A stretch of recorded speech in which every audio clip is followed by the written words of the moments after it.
और आपका मुद्दा के साथ आप किस प्रकार से आगे बढ़ेंगे और क्या लगता है आपको? देखिए, ये जो चुनाव है, ये चुनाव यहाँ के जनता का जो आकांक्षा है अलग राज्य, इसको ढकनी लगाने वाले, इसको विरोध करने वाले, हमारे यहाँ के मुद्दे के विरोधी और हमारे लोगों के सपना के बीच ये लड़ाई है।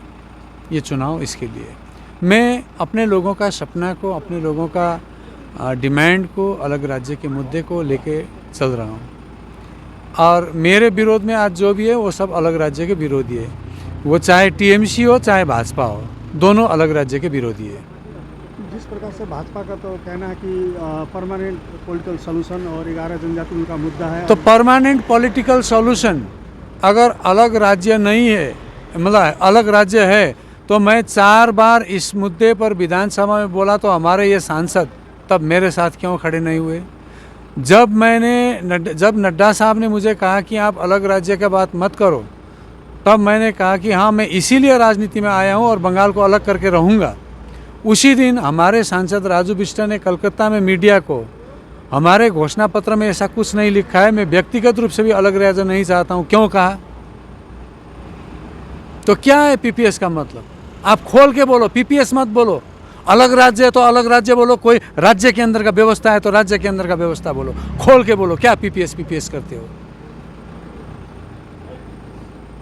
कई सारे पार्टी लोग इस मुद्दे को लेकर अलग राज्य गोरखालैंड या स्थायी राजनीतिक समाधान को लेकर लोगों के पास जा रहे हैं, तो आप क्या बोलते हैं? लोगों के पास क्या जा रहे हैं? चुनाव के वक्त सिर्फ अलग राज्य का मुद्दा होता है। चुनाव के बाद ये फिर गुम हो जाता है 5 साल के लिए। जब बीपी बजगाई ने, मैंने विधायक बनने के बाद 4 बार अलग राज्य के लिए मैंने विधानसभा में अपना आवाज़ उठाया। विधानसभा में मैंने धरना दिया अपने संकल्प पत्र कब पूरा होगा बोलकर। उस वक्त आज अलग राज्य कहने वाले कहाँ थे? आज मौका है। आज मैं इस मुद्दे को ईमानदारीता के साथ ढोकर चल रहा हूँ। आज मौका है। यहाँ जितने भी क्षेत्रीय पार्टी है जो अलग राज्य के पक्ष में बने हुए हैं, उनको मेरे साथ खड़ा होना चाहिए। ये ढक्कन लगाने वाले के साथ और विरोध करने वाले के साथ खड़ा नहीं रहना चाहिए उनको। आपको क्या लगता है, आपको समर्थन मिलेगा, जन समर्थन मिलेगा? क्यों नहीं मिलेगा? जनता ने मुझे कहा है लड़ो। जनता की आवाज़ सुनकर मैं आज नॉमिनेशन भरने के लिए गया। और ये चुनाव सिर्फ लड़ना नहीं है, जीतूंगा भी। जनता गुमराह हो रहे हैं, लेकिन अब जनता को समझ आ गया है। जनता को पूरा समझ आ गया है। और जनता उसी समझ के साथ मुझे बोल रहे हैं, मुझसे मिल रहे हैं, लड़ने के लिए कह रहे हैं, और मैं लड़ रहा हूँ।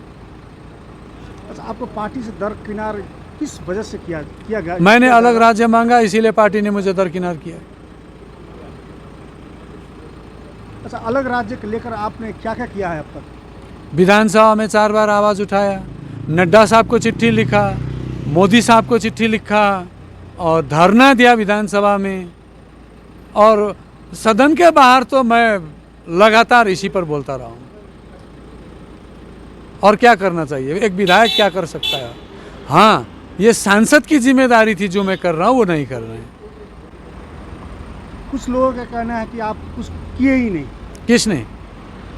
लोगों का कहना है कि आप कुछ किए नहीं, आप दिखे ही नहीं। लोग तो कुछ भी कहेंगे, कहने वाले कुछ भी कहेंगे, लेकिन वो पेड लोग होंगे जो सच्चे दिल से अलग राज्य को चाहते हैं। जो हमारे यहाँ की जनता है वो मुझे कुछ नहीं बोल रहे हैं। उन्हीं का प्यार की वजह से आज मैं नॉमिनेशन भर के आ रहा हूँ। पेड लोग कहते हैं। आपको किस किस राजनीतिक दल से समर्थन मिलने का आशा है? मेरी जिम्मेदारी, मेरे राजनीतिक धर्म उनको बताना है। मैंने सभी से मिला, यहाँ के क्षेत्रीय दलों के लिए जितने भी लीडर हैं, जिनसे मिलना था मैं मिला, अपना राजनीतिक धर्म पूरा किया। अब उनका राजनीतिक धर्म क्या है वो पूरा करेंगे। वो अलग राज्य के पक्ष में जाएंगे कि वो गोरखाओं के ऊपर गोली चलाकर ये इस मुद्दे को दबाने वाले के साथ जाएंगे कि अलग राज्य के मामले को दिल्ली से ढकनी लगाने वाले के पास जाएंगे, वो उनकी मर्जी है। बीजेपी के जो दार्जिलिंग डिस्ट्रिक्ट के जो प्रेसिडेंट है कल्याण देवान, उनका कहना है कि सत्तारूढ़ दल है टीएमसी, वो आपको मतलब खिला रहा है। अगर आपको इतना पुख्ता सबूत है, मैं टीएमसी मुझे उकसा रहा है और टीएमसी मुझे विधानसभा में 4 बार अलग राज्य बोलने के लिए उकसा रहा है, मोदी साहब को पत्र लिखने के उकसा रहा है, तो इसका मतलब तो टीएमसी राज्य देना चाहता है, आप विरोध कर रहे हो, यही तो अर्थ निकलता है। नहीं तो अगर आपके पास इतना पुख्ता सबूत है मैं किसी दूसरे पार्टी के साथ हूँ, तो आप मुझे एक्शन क्यों नहीं लेते हो? मेरे ऊपर एक्शन क्यों नहीं होता है? शोकस क्यों नहीं इशू करते हो? मुझे सस्पेंड क्यों नहीं करते हो? आप जैसे कायर प्रेसिडेंट मैंने आज तक कभी नहीं देखा।